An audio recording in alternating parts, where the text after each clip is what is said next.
Hello guys, we are back with our next lecture. In this lecture, let us go through XML HTTP request object.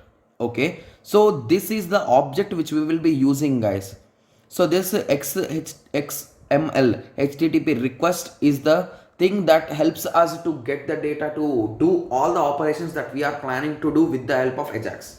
Okay, so it consists of four major steps, guys. We'll be discussing about those four steps, don't worry. Okay, so XML, the XML HTTP request object can be used to exchange data between the web server behind the scenes. So basically it will not do in front of you, it will be doing everything in the background, guys. So that is the reason why there is no need to refresh the page and all those aspects. Okay, so this message that is possible to update the parts of the web page without reloading the whole page. So that's what I was trying to say.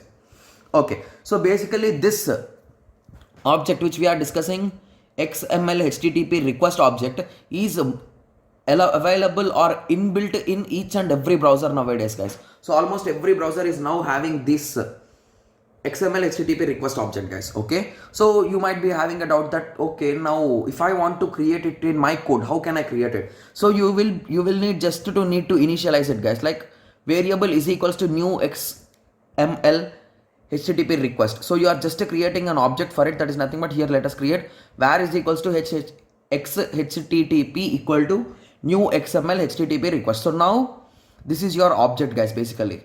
Okay guys, if you want you can just go through the theory. I'll be just explaining you the concept here. Okay,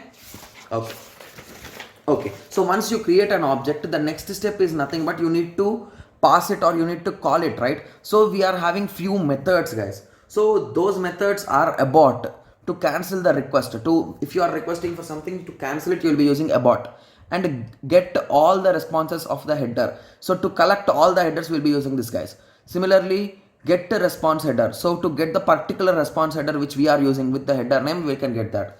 Or to open a particular thing. So basically to get data, we'll be using these kind of things, guys.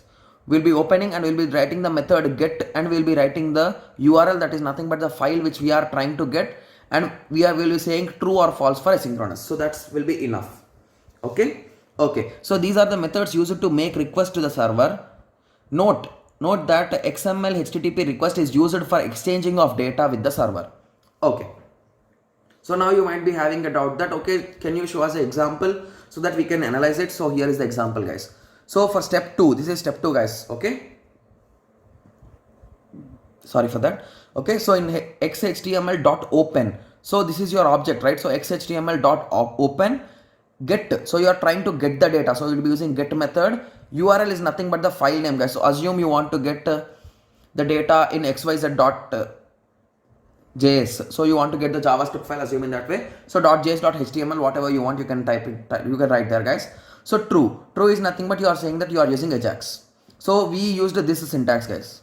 Okay, so now we are done with the step 2, right? So the next step is nothing but writing a logic based on the result that the server is giving you, whether it is saying the project or the thing that you gave is done or not, whether it will be saying you the status, right? So based on that status, you will be reacting for it. So that comes under this XML HTTP request properties. Okay, so it holds the status of XML HTTP request. It also defines a function to be executed when ready state changes based on the states. Okay, so we'll be using a function that is called as on ready state change, guys. So basically whenever it is ready, you'll be getting a request and you can do some kind of changes. Okay, so the main request statuses are here, guys. That is nothing but 0, 1, 2, 3 and 4. 0 means the request is not initialized, 1 means it is set up, and 2 means it has been sent, 3 means it has been processed, 4 means it has been completed successfully. Okay, guys, don't worry, I'll be showing you a complete code example for these 4 steps, guys. Okay, so this will be your third step. Okay, so now you might be having a doubt that okay, now we got the idea of third step, but how we will be doing it in coding? You might be having a doubt, right? Okay, so this is a basic example, guys. So xhttp dot on ready state change, I told you we'll be using on study rate change as an action, right? So on ready state change, don't use space, guys. While writing I did use it, so please make sure you are not using space. Okay, ready state change equal to function.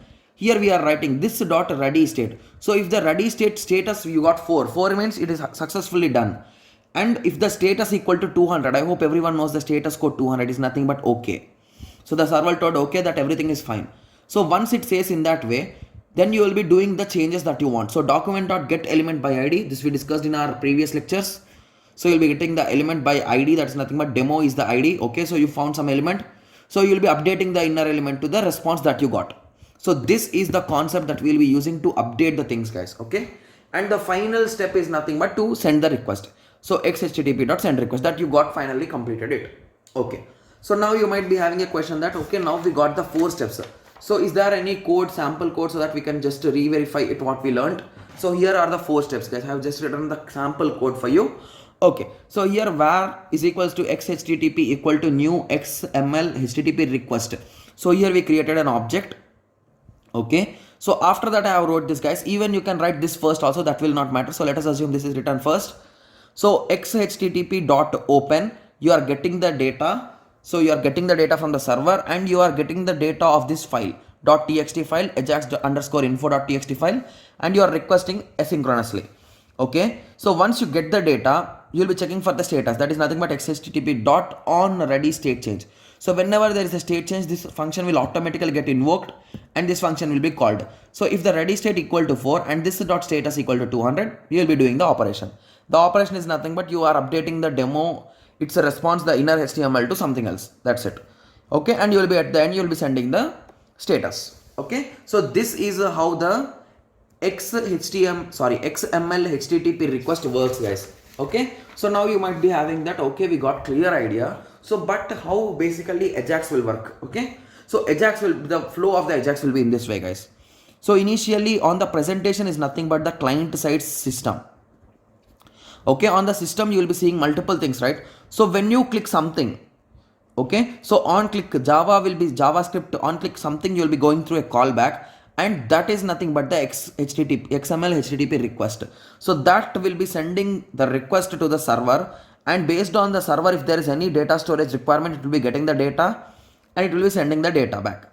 And once the data is received, it will be converting it into XML, HTML and CSS data, and it will be presenting it. So the main thing here, the magic is that it will not refresh, guys. That's the only thing that you should remember and that you should understand.